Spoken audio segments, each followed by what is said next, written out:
Big Zay. Morning, Brad. Morning, boys. What's going on? You demand. What's going on with Ian Cunningham? Where are the draft picks? Yeah, a lot of outrage last night. Some of it fueled, I think, by people who have ignored reports that have been out there for some time that the Bears would not receive draft picks as part of the Rooney Rule in this situation. Like people thinking, well, the Bears should appeal. I don't believe there's anything to appeal. The Bears were aware of this. This isn't a surprise to the Bears. The Bears could have blocked this. Now you can discuss how the rule is worded and all that. Not every team has the same flow chart near the top of the organization underneath the owner, and the Falcons went about things differently after replacing Terry Fontenot and Raheem Morris when they fired their GM and coach at the end of this past season, hiring Matt Ryan as president of football, which is a job that Ian interviewed for. Like, Ian was in the mix for that job, and the NFL deems that title in that organization to be the primary football executive. In New England, Elliot Wolf is the primary football executive. He doesn't have GM as a title. He's the vice president of player personnel. The Cincinnati Bengals do a lot of things differently than most other teams. I believe their primary football executive is Duke Tobin, who has the title of director of player personnel. So while most teams, including the Bears, the primary guy is the GM, and then a secondary football executive would be the assistant GM, which Ian was. That's not the case with every team, and the Bears knew that Ian Cunningham in a secondary football executive role would be leaving for what the league considers a secondary football executive job in Atlanta. Brad, so the league made that ruling when it was asked several weeks ago, I believe, by people on the Bears beat. My question would be this. Obviously, we understand that this is something that Ian Cunningham would seek and pursue because it is a promotion. The Rooney Rule, though, is confusing if they are not going to award compensation for what is technically a promotion, even though you explained it very well there. Who at the league office would be responsible for explaining to or issuing a statement for this contradiction, it would seem, because the Bears have every reason to believe that this would be something that should be rewarded if, in fact, they have an executive that is moving on to greener pastures elsewhere by virtue of his success in Chicago. Well, I think the league would tell the Bears in the way they define it, it's a lateral move. It's a secondary football executive position in Chicago leaving for a secondary football executive position in Atlanta. And certainly it's a different title. It's a better title. I've got no doubt it'll involve a handsome pay raise for Ian Cunningham, who then it's not lateral. Then it's not lateral. That's if it's a change in title and an increase in pay, that's a definition of a promotion. Thank you. So the Bears' recourse would have been to block it. Then that's but that not doesn't. good You don't make any recourse. friends in the league, and that looks bad.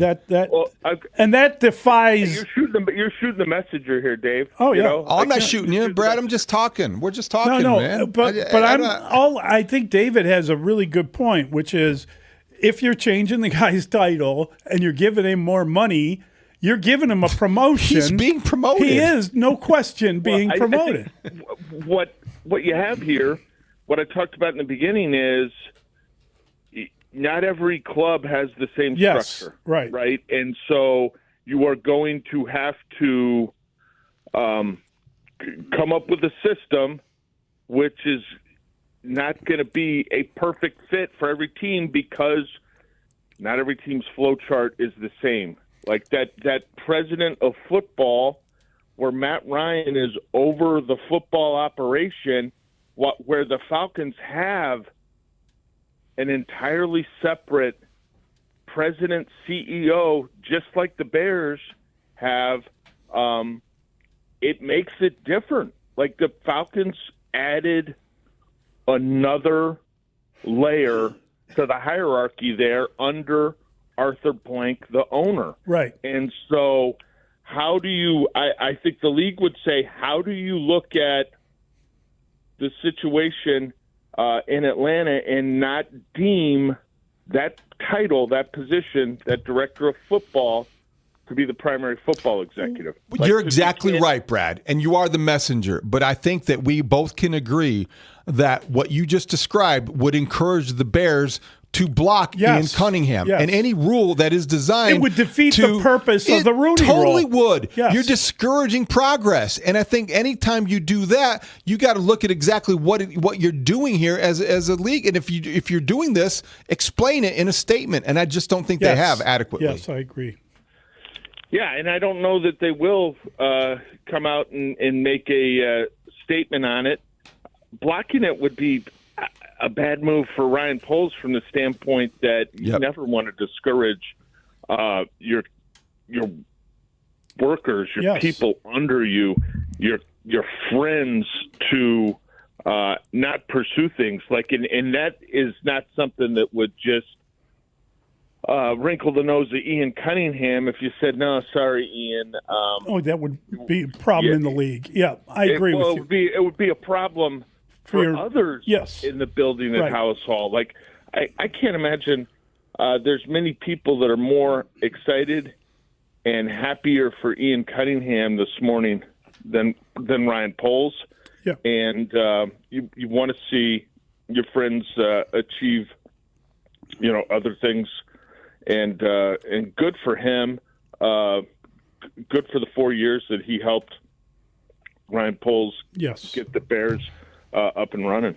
Yeah, no, I everything you're saying is accurate, and nobody is mad at Ryan Poles or the Bears for blocking. No one's mad at Ian Cunningham for advancing in his career. I think there is, though, this kind of quizzical response to the league. What do you mean? Why are you doing it that way? And it would be better if they just explained it, but that's the NFL.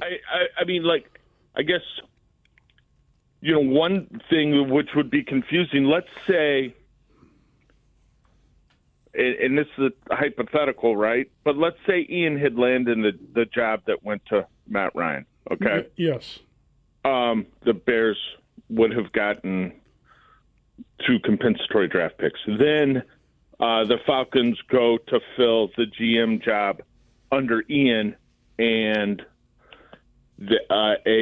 another diversity candidate is hired for that job.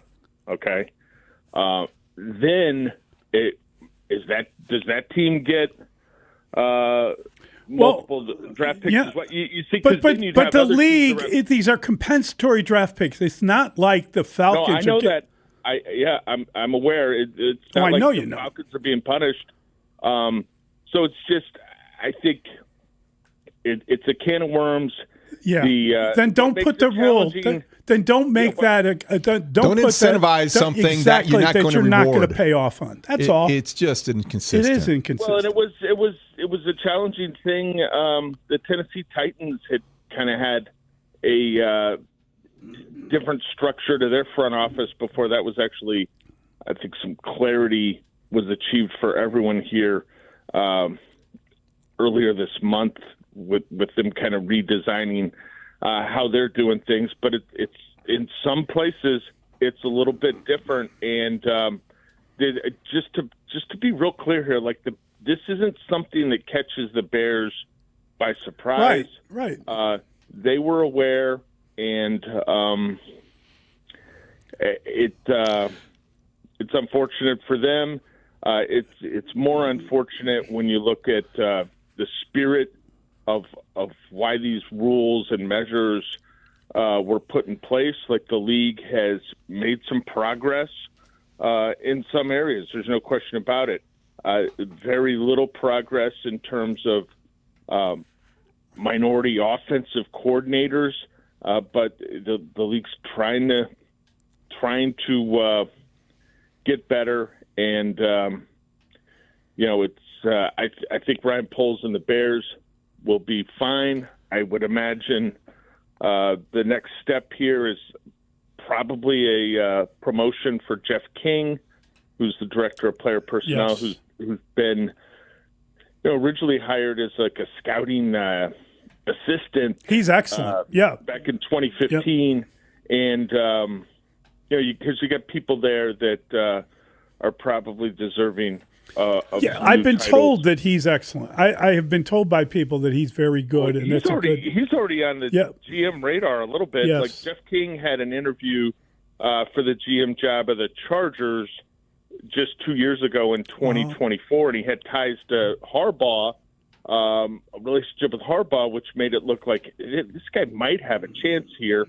They went with the guy out of Baltimore who's Horwitz. The name's escaping me right now, but a guy Harbaugh had known through his brother, obviously, for a lot longer period of time. But Jeff King, an impressive guy who would be the probably the natural replacement with Ian Cunningham exiting. Great explanation, Brad. We got to get to Joe Fortenbaugh. Yeah, good stuff. But quickly, is Matt Nagy getting the job? I mean, these jobs are all drying up. Sean Mannion took maybe the most coveted job, working with Nick Sirianni. Yeah, That's a good question. It's a joke. I think Matt wanted to call plays.